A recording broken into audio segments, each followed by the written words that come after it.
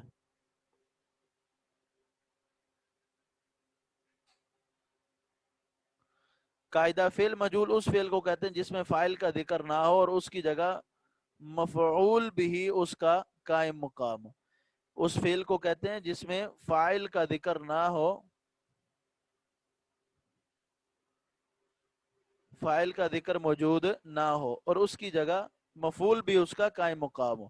نائب فاعل اس اسم مرفوع کو کہتے ہیں جو فاعل کا قائم مقام ہو۔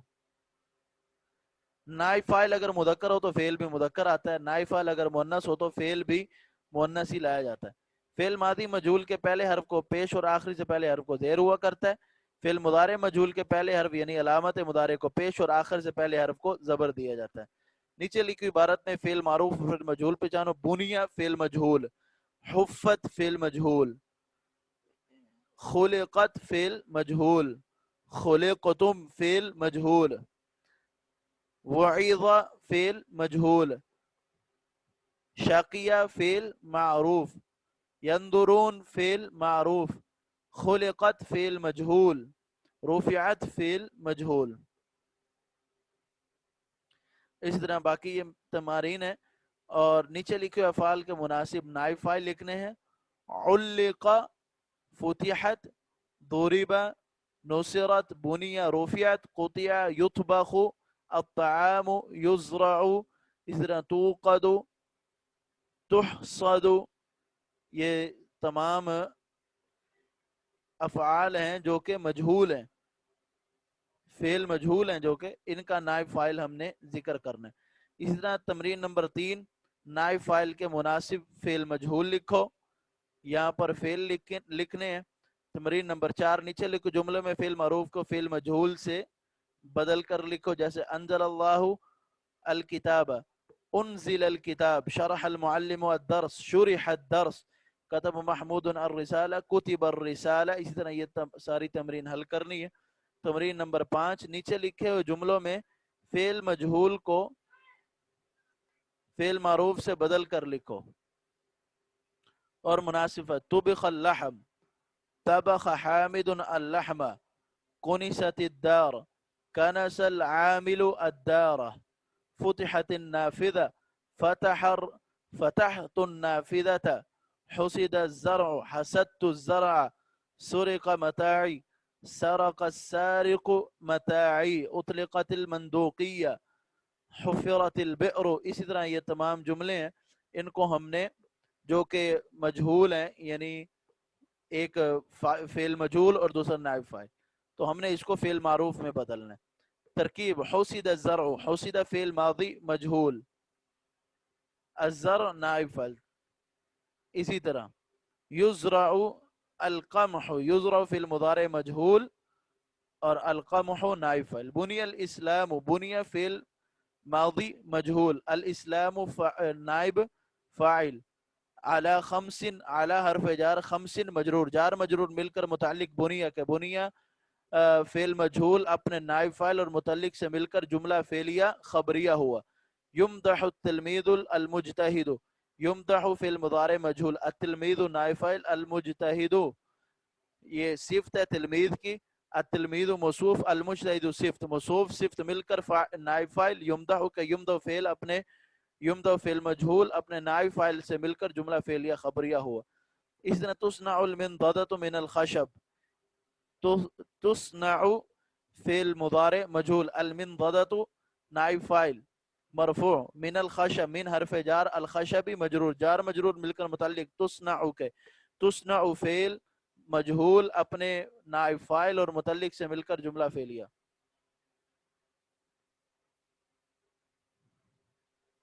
اسم کی تقسیم کے حوالے سے ہم پھر